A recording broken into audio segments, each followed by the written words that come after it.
Ensemble, Alléluia. Alléluia. Alléluia. Alléluia. Béni soit l'Éternel. Soit l'Éternel. Béni soit l'Éternel. Béni soit l'Éternel. Béni soit l'Éternel. Béni soit l'Éternel. Christ vivant. Christ vivant. Christ vivant. Christ vivant. Christ vivant.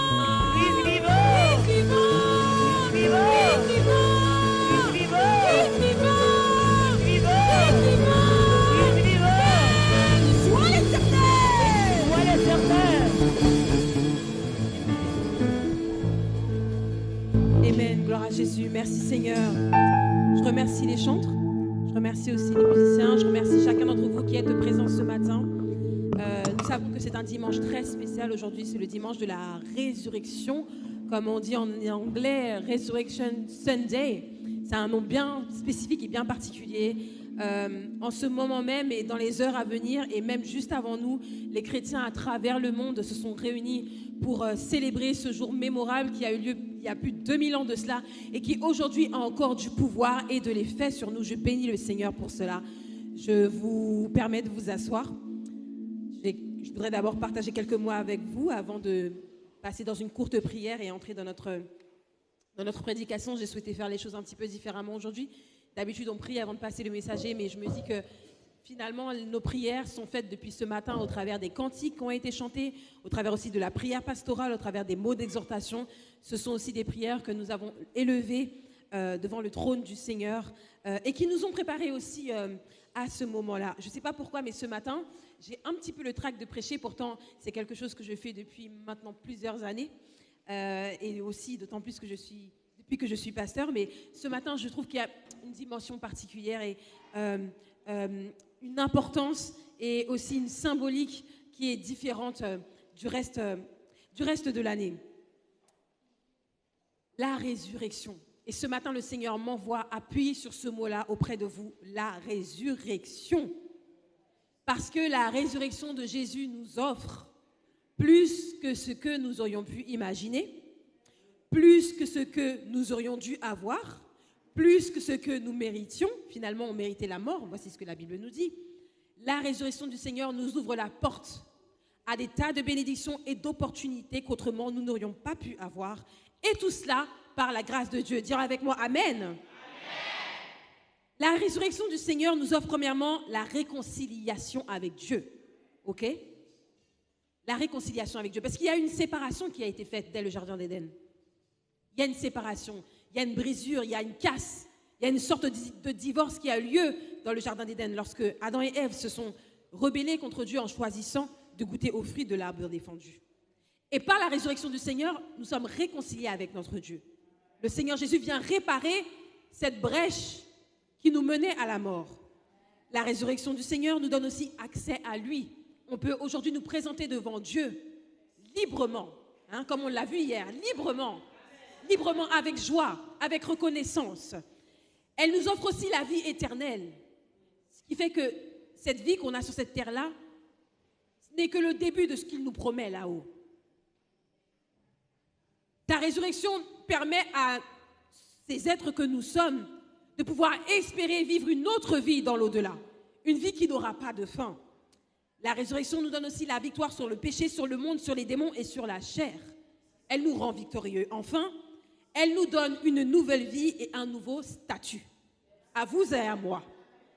Nous-mêmes, Haïtiens, qui n'étaient pas destinés au salut. Christ n'était pas destiné à nous, premièrement, mais nous l'avons obtenu par la grâce de Dieu. Nous l'avons eu parce qu'il a pensé à nous et parce qu'un autre peuple à qui il était destiné ne l'a pas reçu sur le moment. C'est qu'il reste toujours dans le plan du Seigneur. 1 Pierre 2, verset 9.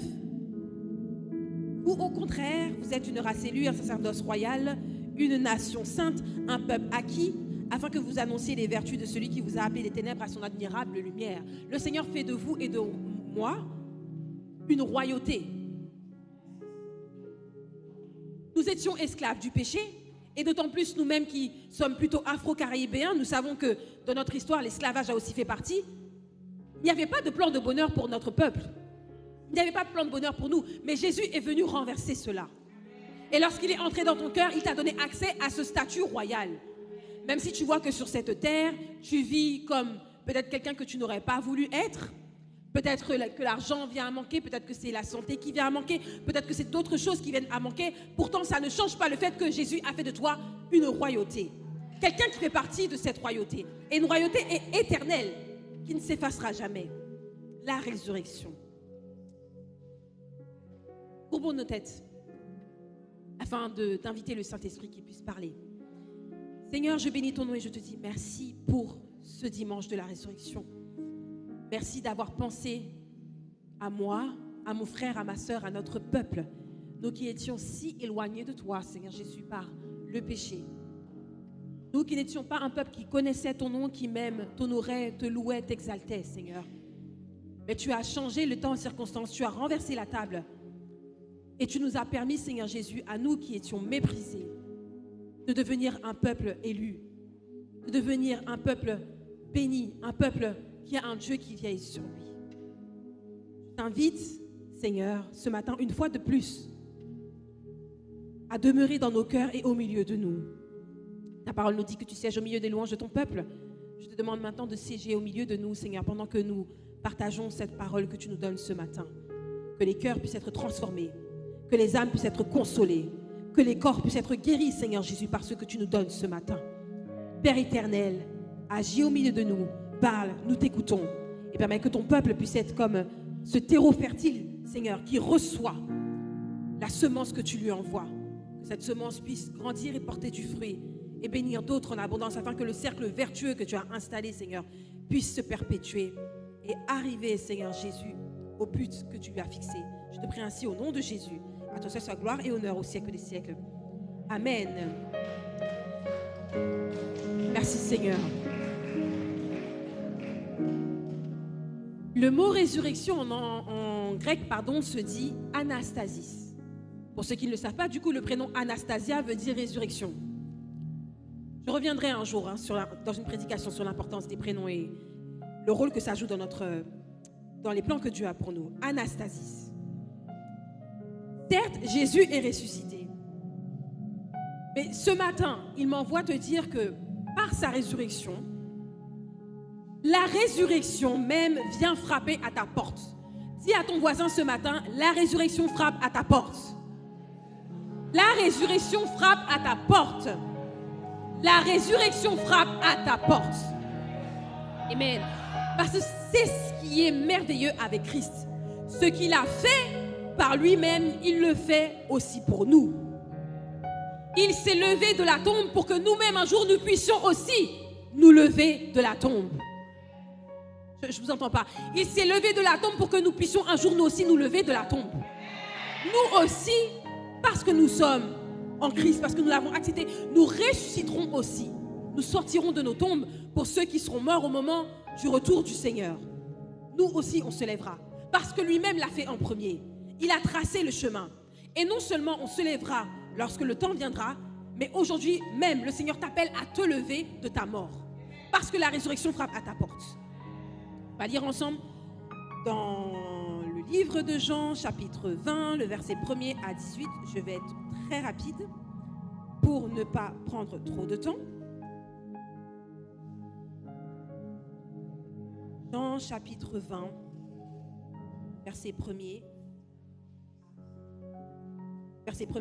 à 18.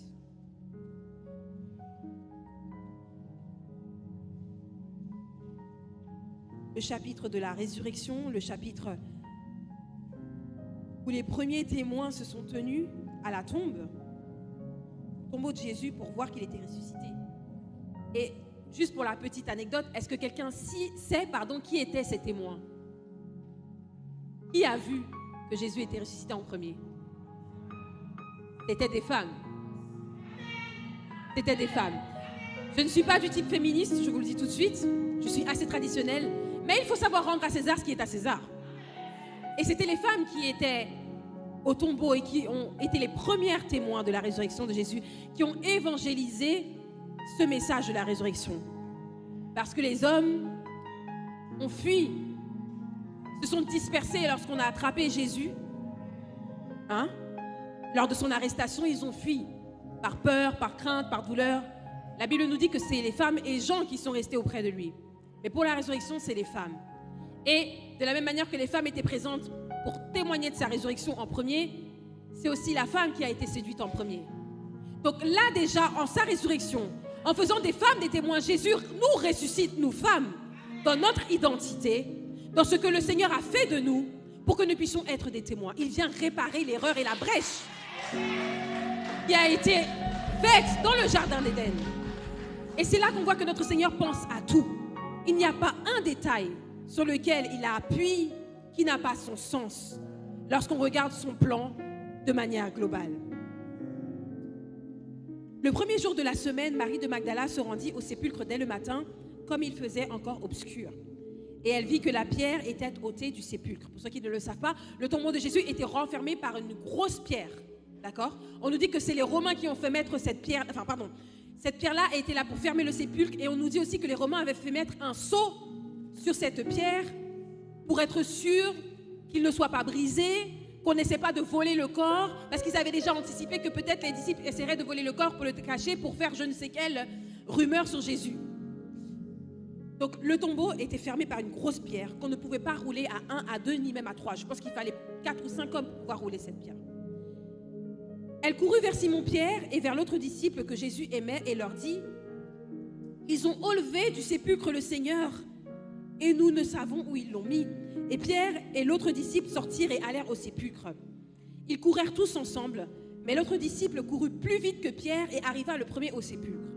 S'étant baissé, il vit des bandes qui étaient à terre, cependant il n'entra pas. Simon-Pierre qui le suivait arriva et entra dans le sépulcre, et il vit les bandes qui étaient à terre et le linge qu'on en avait mis sur la tête de Jésus.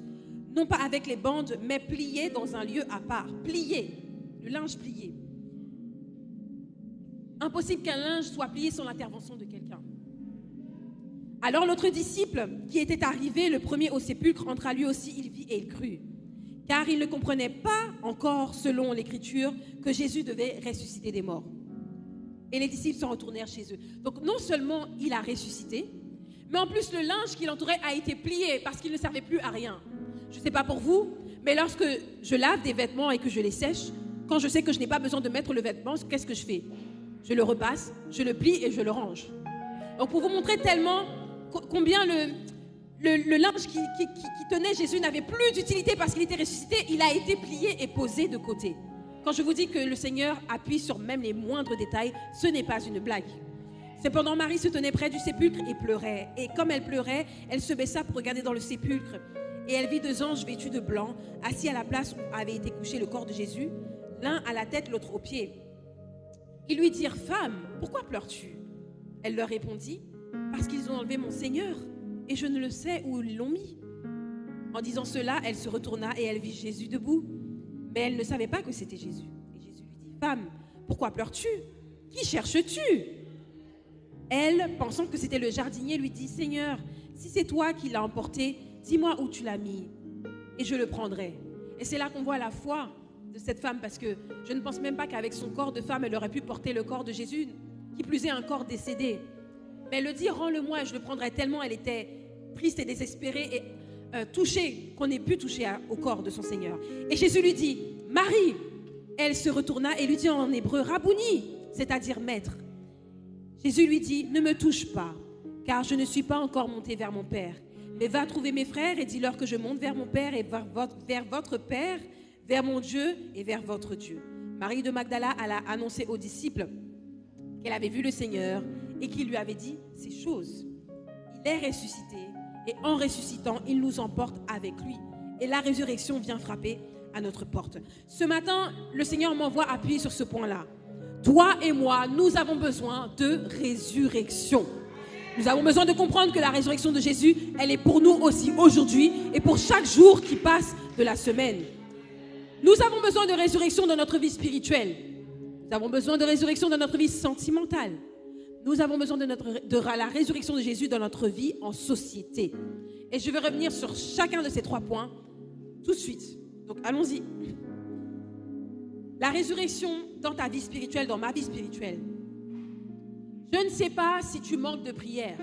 Est-ce que tu prends le temps de prier? Est-ce que tu pries au lever lorsque tu ouvres les yeux? Est-ce que tu pries À chaque fois que tu te rends compte que le Seigneur te donne à manger, à mettre dans ta bouche, est-ce que tu pries avant de sortir de chez toi? Est-ce que tu pries même lorsque tu dois tout simplement prendre une décision toute anodine dans ta vie? Est-ce que tu parles à ton Dieu? Est-ce que tu pries le Seigneur? Ou faut-il à chaque fois qu'on te le rappelle? Est-ce que c'est simplement la prière qui a lieu à 22h en ligne, en église, à l'église, entre nous, qui fait que tu pries? Tu as besoin de résurrection dans ta vie spirituelle. Et je sais que beaucoup d'entre nous manquent de vie de prière. Et c'est un fléau dans la vie des chrétiens aujourd'hui. Le manque de prière et le manque de lecture et d'étude de la parole de Dieu.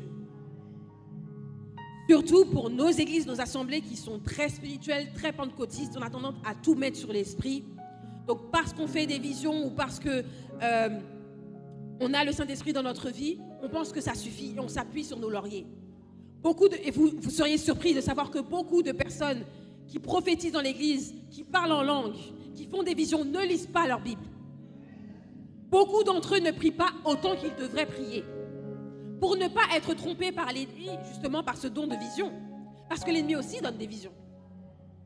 L'ennemi aussi, il agit dans son coin. C'est un copieur professionnel. Tout ce que Dieu fait, il le fait à sa manière. Ce n'est pas aussi parfait que Dieu, mais en tout cas, il a l'audace d'essayer et de tromper les gens avec. Tu manques de prière ce matin, tu as besoin d'une résurrection dans ta vie spirituelle. Pour certains d'entre nous, comme je l'ai dit, c'est le manque de lecture et d'étude de la parole de Dieu. Le prétexte, c'est « Ah, je ne suis pas à l'aise avec la lecture, je n'aime pas lire, ou alors je n'ai pas le temps. » Pour certains, lire dans une langue qui n'est pas sa langue maternelle, c'est compliqué. Et je sais que lire le créole, ce n'est pas non plus évident. Mais aujourd'hui, vous avez des applications qui vous font la Bible version audio. Dans l'application Bible, il y a un bouton sur lequel vous pouvez appuyer pour entendre. Le téléphone va vous lire la Bible lui-même. Donc aujourd'hui, on n'a même plus de prétexte pour dire « Seigneur, je ne lis pas ma Bible ». En réalité, on n'a pas de prétexte. Le temps que tu passes sur ton téléphone lorsque tu es dans les transports pour aller travailler, c'est le temps que tu aurais pu prendre pour lire ta Bible. Pour ceux qui sont en voiture, le temps que tu passes à écouter de la musique, même si c'est de la louange, tu pourrais brancher ton téléphone et mettre la Bible en audio derrière. Parce que laissez-moi vous dire, aucun chant de louange ou d'adoration ne pourra remplacer ton étude et la lecture de la parole de Dieu. Le Seigneur utilise cela. La louange a toute sa place dans sa parole. La parole nous dit que Dieu siège au milieu des louanges de son peuple, mais la prière a son rôle spécifique et déterminé. On ne peut pas remplacer la prière, on ne peut pas remplacer, la lecture de la parole de Dieu, c'est ce que je voulais dire, par simplement les chants et les louanges que tu écoutes. Ce n'est pas suffisant. D'ailleurs, aujourd'hui, même dans le monde chrétien, vous avez des auteurs qui vous écrivent des chansons qui sont théologiquement pas solides du tout. Il y a des paroles de chansons qui ne sont pas bibliques, je vous le dis. Et si vous faites attention à cela, vous le verrez par vous-même. Je ne vais jeter la pierre sur aucun artiste, mais il y a des paroles de chansons parfois qui ne sont pas bibliques. Et pourtant, ce sont des chansons chrétiennes. D'où le besoin de résurrection dans notre vie spirituelle pour pouvoir faire preuve de discernement ou de demander à Dieu le don de discernement. Certains d'entre nous avons besoin de résurrection dans notre vie spirituelle parce que nous sommes trop orgueilleux. La fierté prend la place de Jésus. La fierté prend la place du Saint-Esprit dans notre cœur. La fierté prend la place de Jésus, du Saint-Esprit dans notre cœur. Tu es comme ça ce matin, tu as besoin de résurrection dans ta vie spirituelle. Et elle frappe à ta porte. Ouvre-lui la porte. Ne résiste pas aux appels de la grâce. Pour d'autres, ton besoin de résurrection dans ta vie spirituelle tient au fait que tu es dans la désobéissance. Samuel l'a dit lui-même dans le cadre de l'histoire de Saül, ce roi qui s'est rebellé contre Dieu et qui pourtant avait été choisi pour être le roi d'Israël. Nous voyons beaucoup dans la parole les psaumes de David, nous voyons Jésus être appelé fils de David, mais initialement, c'était le nom de Saül qui aurait dû être mentionné. Mais il a perdu la royauté par sa désobéissance. Et Samuel, dans le cadre de cette histoire, l'a prononcé. L'obéissance vaut mieux que les sacrifices.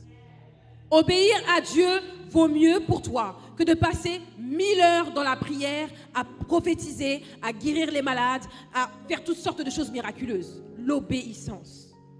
L'obéissance. Et je crois qu'on est tous coupables de désobéissance dans notre vie envers le Seigneur. Nous avons besoin de résurrection. Mon deuxième point, la résurrection dans la vie sentimentale. Parce qu'il y a beaucoup de choses qui peuvent faire qu'on a besoin de résurrection. Pour ceux qui font des mauvais choix ou qui ont fait des choix sans Dieu de leur vie sentimentale. Pour ceux qui ont subi des abus dans leur vie sentimentale, qui ont été avec des personnes violentes, avec des personnes agressives verbalement, avec des personnes, comme on dit aujourd'hui, toxiques, des sangsues. Il y a des gens, des individus qui, malheureusement, et je pense que c'est un esprit aussi qui est en eux, sont dans la vie des autres personnes, mais simplement pour prendre. Il y a des gens qui sont dans votre vie qui prennent, et ils prennent, et ils prennent, et ils prennent. Ils prennent votre matériel, ils prennent votre émotionnel, ils prennent votre énergie, et ils prennent même parfois votre spirituel. Ce que moi j'appelle, c'est pas très... c'est un peu disgracieux comme mot, mais c'est ce que j'appelle les sangsues ou bien les vampires. Malheureusement, il y a des personnes qui ont été mandatées par l'ennemi comme cela. Et c'est des personnes qui ont besoin de délivrance parce que Jésus les aime aussi, mais qui ont été mandatées comme des vampires, des sangsues dans la vie d'autres personnes pour vous manger, vous bouffer et prendre tout ce que Dieu a placé en vous. Attention à cela. Mais parce qu'il y a des personnes qui sont passées par ce type de relation, elles ont besoin de résurrection parce qu'elles sont mortes au-dedans d'elles, parce qu'elles sont traumatisées, parce qu'elles sont brisées, parce qu'elles sont désespérées, parce qu'elles sont blessées. Et dans ce cas-là, ce matin, je prie que le Seigneur apporte la résurrection dans ta vie. Au nom de Jésus. La résurrection dans la vie sentimentale pour ceux qui sont en couple, mais qui font preuve d'un comportement égoïste. Parce qu'il y a des personnes qui sont en couple, mais qui vivent comme si elles n'étaient pas en couple. Ou alors qui ramènent tout à elles. Des personnes qui n'ont pas un comportement propice à la vie en couple, à la vie à deux. Si tu es dans ce cas-là ce matin, et je sais que tu sauras te reconnaître, tu as besoin de résurrection. Parce que c'est la chair qui parle en toi, qui prend le dessus. Or, si tu es enfant de Dieu, cela ne devrait pas être ainsi. Et c'est une manière de faire entrer la mort, finalement, dans ta vie de couple. Parce que faire entrer, laisser la chair dominer, c'est laisser la place au péché. Or, la Bible nous dit, le salaire du péché, c'est la mort. C'est la mort, pardon. Laisser la place au péché, c'est laisser la place à la mort de notre vie sentimentale. Nous avons besoin de résurrection pour nous, égoïstes, dans ce type de relation. Enfin, mon dernier point, la résurrection dans notre vie en société. Et dedans, je vais englober aussi bien notre vie à l'église avec nos frères et sœurs, que notre vie au travail avec nos collègues, que notre vie avec notre famille et nos amis. Et là, une fois de plus, souvent, c'est l'orgueil, encore et toujours, qui domine. L'orgueil et la fierté. Nous avons besoin de résurrection pour comprendre que nous sommes bénis par Dieu aussi pour bénir. Nous n'avons pas été rachetés simplement pour être rachetés, nous avons été rachetés aussi pour annoncer la bonne nouvelle. Donc, bénis pour bénir, bénis pour transmettre, bénis pour donner, bénis pour offrir. Or, à chaque fois que nous ne nous positionnons pas ainsi dans notre rapport avec les autres, nous ne sommes pas dans la résurrection de Christ. Je le répète, je l'ai dit au début, Christ est ressuscité pour que nous puissions aussi ressusciter. Donc, il nous a donné pour que nous aussi, nous puissions recevoir et donner aussi aux autres. Et il n'y a pas que l'orgueil qui gâche notre vie en société, en famille, avec nos collègues ou à l'église. Il y a aussi l'esprit de compétition. Le côté, moi, je peux mieux faire que toi. Moi, je suis mieux que toi. Comme si on était en train de courir un marathon les uns contre les autres. Très souvent au travail, c'est comme ça, mais aussi à l'église, c'est comme ça. Parce que, à bien des égards, l'église ressemble aussi au travail, quand on doit coopérer et travailler avec des frères et sœurs. L'esprit de compétition, qui, au lieu de nous amener à respecter notre frère et à honorer les dons qui sont en lui, ça nous amène à nous tenir en rival. Or, notre rival, ce n'est pas notre frère ou notre sœur à l'église. Cela ne devrait pas être ainsi. Nous avons besoin de résurrection. Enfin, la fameuse, la très célèbre, la bien connue jalousie. La jalousie, je pense que je n'ai même pas besoin de faire trop de détails dessus, qui gâche notre vie en société. La jalousie, ce n'est pas la résurrection. La jalousie, ce n'est pas la résurrection. Enfin, la très coriace, coriace, ça veut dire qu'on a du mal à l'atteindre. La très résistante hypocrisie, manque de sincérité, le double visage. Le je te dis A et derrière toi je dis B. Devant toi j'ai un visage, mais derrière toi mon visage change. je te tiens la main, mon frère, ma soeur, frère, ce nom est amour, mais en réalité, non. L'hypocrisie, ce n'est pas la résurrection. Jésus était hypocrite. Déjà, premièrement, il n'aurait pas pu nous sauver parce qu'il aurait été taché par le péché, mais il n'aurait pas pu vaincre la mort, ni même ressusciter. D'ailleurs, s'il était hypocrite, sa résurrection aurait été une fausse résurrection, et donc pas une résurrection qui sauve, qui délivre et qui rachète. L'hypocrisie, ce n'est pas la résurrection, frères et sœurs. Enfin, avec tous ces exemples que je vous ai donnés, que j'ai essayé de séparer en différentes sections, j'insiste encore sur cette phrase et j'enfonce le clou avec elle sur ce message que le Seigneur m'envoie te dire ce matin. Tu as besoin de résurrection. Elle frappe à ta porte. Maintenant, que te reste-t-il à faire? Qu'est-ce qu'il me reste à faire maintenant que je sais que la résurrection frappe à ma porte? Il faut que j'ouvre la porte. Ouvre ton cœur à Dieu, aux appels de la grâce. Ne t'accroche pas à ton manque de pardon en te disant le frère m'a trop blessé, je ne peux pas. Ne t'accroche pas à ton hypocrisie en te disant sœur un-tel, elle a trop un mauvais comportement, je ne supporte pas, mais quand je suis devant elle, je lui fais un grand sourire. Parce que toutes ces choses-là empêcheront la résurrection d'entrer dans ta vie et d'avoir l'effet qu'elle doit avoir. Et si le Seigneur m'envoie vous dire ce matin, nous dire, parce que je me compte dedans, que la résurrection frappe à notre porte, c'est que d'une certaine manière, vous et moi, il y a des zones de notre vie où nous sommes morts. Malgré le fait que le Seigneur est ressuscité pour nous et qu'il nous a donné la vie, mais nous continuons à nous comporter comme si nous étions morts dans certains aspects de notre vie. Et cela doit changer. Je vous le dis ce matin et je vous le transmets. Pasteur Maryse et moi ne serons pas les pasteurs d'une église remplie de morts ou d'ossements desséchés. Nous serons les pasteurs d'une église vivante. Une église qui se tient dans la résurrection de Jésus, qui vit dans sa résurrection et qui se comporte en fonction de cette résurrection. Ce matin, elle frappe à ta porte. Ouvre-lui la porte. Ne laisse pas ces domaines de ta vie dans le décès, dans le désespoir, parce que ça finira par contaminer le reste. Lorsque les œuvres des ténèbres rentrent quelque part, lorsque le péché rentre quelque part, lorsque l'ennemi rentre quelque part, il ne demande, et je le dis souvent, il ne demande pas la tolérance, il demande la domination. Il veut dominer. Il ne veut pas une place d'invité, même s'il te fait croire que c'est le cas. Il ne veut pas une place pour te soutenir. Il ne veut pas une place pour t'applaudir. Il veut une place pour monter sur ta tête et te dominer. Ce matin, reçois la résurrection dans ta vie. Accepte-la et laisse le Seigneur redonner vie aux zones de ta vie qui étaient mortes. Que le Seigneur te bénisse.